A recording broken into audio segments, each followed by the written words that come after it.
ආයිබෝවන් අද මම ඔයාලට කියලා දෙන්න හදන්නේ දුකි සිංගල් නිල් මැෂින් එකක කොටස් හඳුන්වනවා කියන්නේ. මේ කියන්නේ අපි කඩේට යනවා මැෂින් එකේ කෑල්ලක් කියලා. අපි ඒ කෑල්ලේ නම දන්නේ නැහැ. ඒකින්ද ඒක ඔයාලට දැනගන්න තමයි මම අද ඔයාලට ප්‍රධාන කොටස් ටික කියලා දෙන්නම්. අපි එනම් බලමු ඉස්සරහට යමු වීඩියෝ එකේ. මම ප්‍රධාන කොටස් ටික ඔයාලට දෙන්නම්. මැෂින් එකේ මුලින්ම තියෙනවා මෙතන throat plate එක. මේකට කියනවා throat plate එක කියලා. මේකේ තියෙන throat plate එකේ වර්ග තියෙනවා H තියෙනවා N තියෙනවා. තව තියෙනවා මෙතන E16. E16 කියලා කියන්නේ මෙතන සිදුරක් තියෙනනේ සිදුරේ size එක. මේක වැඩි වෙන්න සිදුරේ size එක ලොකු වෙනවා. මේක අඩු වෙන්න සිදුරේ size එක පොඩි වෙනවා. එතකොට මෙතන තියෙනවා put එක. මේකට කියන්නේ put එක. මේ put එකේ number එකක් තියෙනවා. සිංගල් නීල් පුට් එකේ අවුට්ලයින් පුට් තියෙනවා ඊට පස්සේ ගේජ් පුට් තියෙනවා මේක නෝමල් පුට් එක මේකට කියනවා P doc කිව්වම අපි සාමාන්‍යයෙන් කඩේට ගිහිල්ලා P doc එකක් ඉල්ලපුවම ඒක වර්ග දෙනවා අපි අනිවාර්යෙන් P doc එකක් ගන්නවා නම් අපි මැෂින් එකේ පාර්ට් එකේ P doc කියලා දැනගත්තට මොකද්ද කියලා හරියටම කඩේ කෙනාට දැනගන්න ඕන නම් අපි අනිවාර්යෙන් මේ දෙකම අරගෙන යන්න ඕනේ P doc එකක් ගන්න ඕන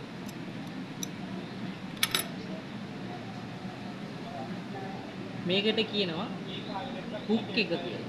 එහෙම නැත්නම් කැරියර් එක කියලා කියනවා.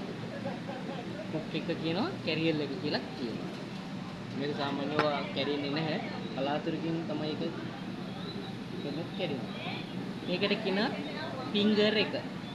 එතකොට ෆින්ගර් එක කියලා. මේකට කියනවා අපි බොබින් කේස් එක. මේකට කියනවා බොබින් එක.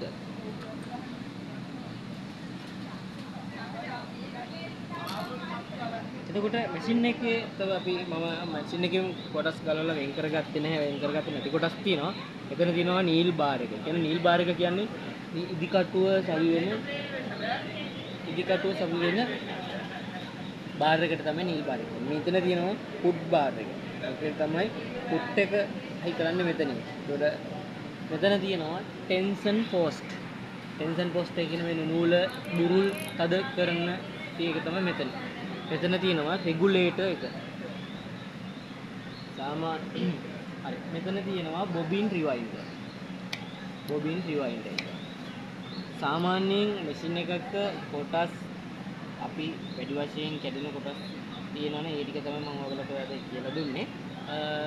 අපිට අදිසි ඕනම අවස්ථාවක අපේ මැෂින් එකේ ඔබේ ගෙදර තියෙන මැෂින් එකේ කොටසක් කැඩුනොත් ඔබට ඩග් දාලා කඩේට ගිහිල්ලා නම කියලා ඉල්ල ගන්න පුළුවන් වෙන ඔබට මේ වීඩියෝ එක බැලුවම දැනගන්න පුළුවන්.